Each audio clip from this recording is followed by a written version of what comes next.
All right, hey students, this video is going to go over the notes we went over this week, solving quadratic equations with square root method. So solving quadratic equations, once again, is finding where the parabola, the quadratic equation, is touching the x-axis. Solutions to an equation is technically the x-intercepts in a graph. So what we're going to do is doing it algebraically. The notes that I gave you, it has pretty much the image of the type of solutions you can have. And when we solve it algebraically, these are the steps we're going to follow. We're going to do isolating the term that is squared. And we can do that by canceling out with operations, inverse operations. For example, right here, this x squared, we want it by itself. And in order to cancel this -1, we had to add a 1 to both sides. So that ends up with 25. So this is only the first step, just isolating that term that is x squared, the squared. The next step would be for you to take the square root of both sides and then make sure you include that positive or negative, plus or minus answer to that radical sign, that square root. So for example, here we do the square root of x squared. That cancels the squaring, and we end up ignoring that and just leaving whatever's inside, so the x. On this side, if we do the square root of 25, our answer is 5, but we need to consider that there is a positive and a negative answer that could happen. So positive 5 times positive 5 is 25, and -5 times -5 is also 25. So that's why you need to annotate that there are two answers, a positive and a negative. So that is the second step. The third step will be for you to isolate the x. In order for you to say, this is my solution, you need to have x equals. And in order to have x equals, you need to make sure that on the left side of the equation, you have x by itself. In this case, we do. But in the next couple of examples, there are going to be some without the x by itself. So we're going to show you what to do then. But once the x is by itself, once the x is isolated, you technically have your two solutions. Here we have a positive 5 and a -5 as our solutions. And you need to kind of write your annotations with brackets. So for example, solutions, we already know the word solutions means the x-intercepts. So you're going to write brackets and then just annotate where are the x-intercepts. So technically a positive 5 and a -5 is where the graph will be touching. So you're just going to write brackets, -5, comma 5. Usually they're in order from least to greatest. So that is how you write your solutions to an equation. All right, so let's try a couple of examples. Here we have x squared minus 36. And what we're going to do is start by looking at the term that's squared and isolating that term. So this line that we always drawn when solving, again, helps you see that the 36, the -36 shouldn't be there. So we're going to add 36 on both sides, cancel, and we're left with x squared equals 36. Now we have isolated x squared and we are done with step 1. So step 2 is for you to now use the square root method or the square root property, putting the square root on both sides of the equal sign. This square root property is to help you cancel the squaring, and you're left with whatever's inside this term. So we just have x. Over here, square root of 36, you end up asking yourself, what is the square root of 36? What number times itself is 36? So the answer is 6. And once again, make sure you annotate that plus or minus in the answer, because we have positive 6 times positive 6 equals 36, and -6 times -6 equals 36 as well. All right, so the last step is for you to check that your x is isolated. The x is isolated, it's by itself on the left side. So we're going to just go ahead and now write that our answers here are a positive 6 and a -6. However, we need to practice writing the solutions in the solution set format. So we're going to write brackets, negative 6 comma 6. And once again, this just means that you got to give the values of where the graph is touching on the x-axis. So negative 6 and positive 6 are those numbers, so we're going to just annotate those numbers. And that's it. This is how you solve using the square root method. So if you want to pause the video and try the next example, and then press play whenever you're ready to check your work. All right, so on this one, we are going to focus on this part right here, the term that's squared, and we want to cancel whatever is not in that little bubble that I circled. So drawing the line helps you see what needs to be canceled. This 2 needs to be canceled, and that 7 needs to be canceled. And students are confused on which number to cancel first. But if I was to write this as an equation like 2x plus 7, then it's super easy to see that if we want to solve for x, we want to get rid of this term right here, the plus 7 first, because this 2 is attached to that x. So we're going to do minus 7 first, minus 7 on both sides, and then that gives you 105 minus 7, which is 98. Then we have 2 parentheses x minus 1 squared. So we keep isolating for this. We now have the 2 that we need to cancel. So if you look at this example again, if we cancel the 7, now we're left with 2x. And to solve for x, we need to get rid of that 2. So we're going to divide by 2. We're going to do the same thing here. We're going to divide by 2 on both sides. And this cancels, and we're left with x minus 1 squared equals 98 divided by 2. That's going to give you 49. So all these steps were step 1, which was just isolating the term of whatever's being squared. The next part will be using the square root method to help you cancel that squaring. So you're going to do square root on both sides of the equal sign. The square root cancels the squaring, and you're left with x minus 1. On the right side, you have square root of 49, which, again, you ask yourself what number times itself is 49, and that will be a 7.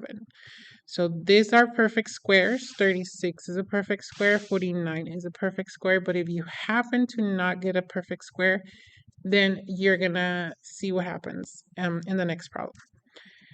So here we end up with positive and negative 7.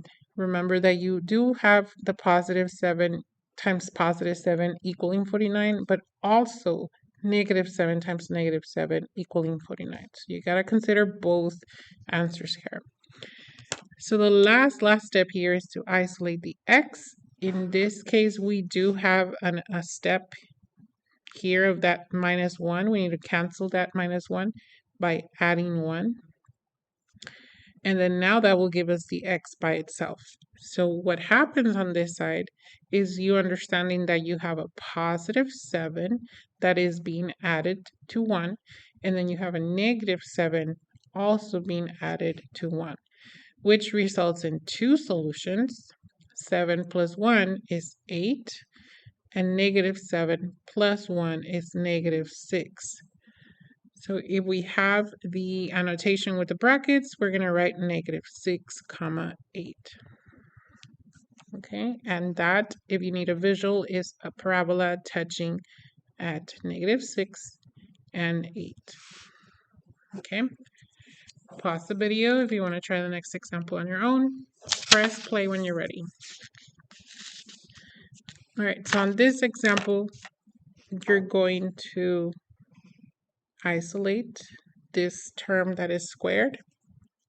And we're going to start by subtracting the 12. And once again, you start by subtracting the 12 because if this was an equation that looked like this, you want to solve for x by keeping this together and getting rid of the 12 first. Okay, so then now we have 6 parentheses x plus 2 squared equals 78 minus 12 will give you 66. From here, we're going to divide by 6 on both sides. and then that results in x plus 2 squared equals 11. So that's just step one. Next, we're going to do the square root properties, the square root method on both sides. Square root cancels squaring, and you're left with x plus 2 equals. And then this is a part that in your head, you cannot think of a number times itself that will give you 11. So if you want to check in the calculator and see what square root of 11 is, square root of 11 is 3.31662. So this is actually a number that keeps going. So there's no way that we can work with that decimal. Just like when you were taught that 1/3 represented 0.333 repeating, and then mathematically speaking, we prefer to work with the exact value, not a estimated value. Same thing here. Square root of 11 is 3.31662, and I'm sure that the number keeps going, but the calculator stops there. So we're going to stick with this notation and not the decimal, just for the writing purposes of it. So we're going to write positive or negative square root of 11.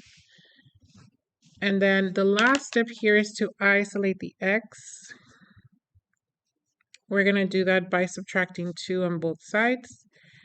X equals these two together. However, because we have an annotation with a radical sign, we're going to consider that anytime we have this, we're going to have to write the number and then the radical sign after. Just like when we did a number and then imaginary numbers after. So in this case, we're going to write -2 plus or minus square root of 11.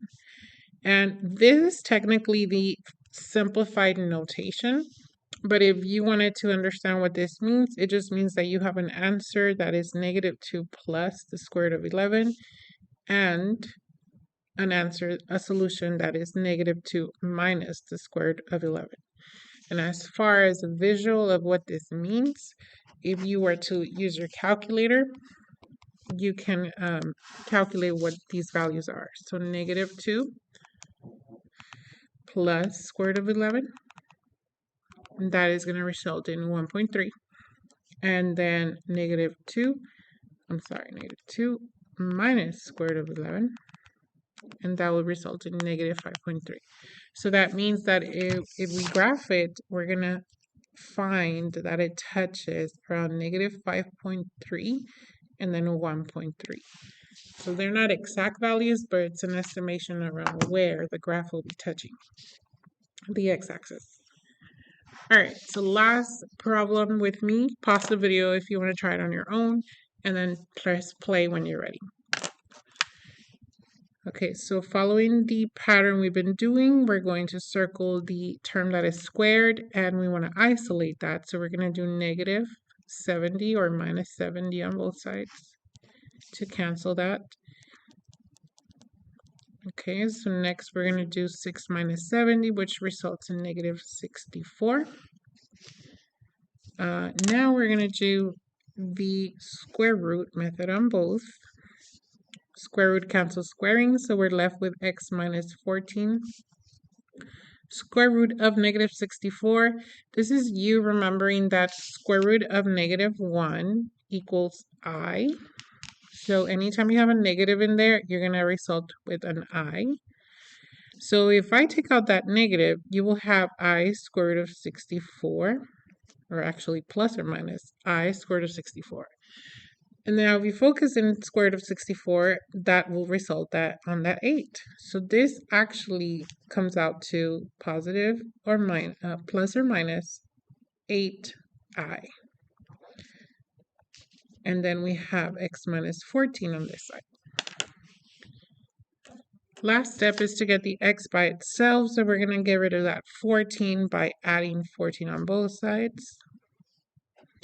And the answer will be x equals, following the notation of how we write it. We write number and then imaginary numbers. So we're going to write 14 plus or minus 8i. And sorry for the bell, I'm just recording during school.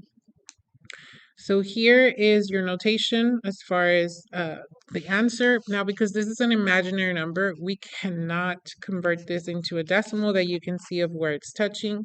So the fact that it's an imaginary number, it tells you that it's not touching the x-axis. So it's just floating somewhere above that or below that. And then we're going to just, if you want to see it individually, it's just 14 plus 8i and then 14 minus 8i. But that's it. Those are the solutions to this one. Hope this video helps you.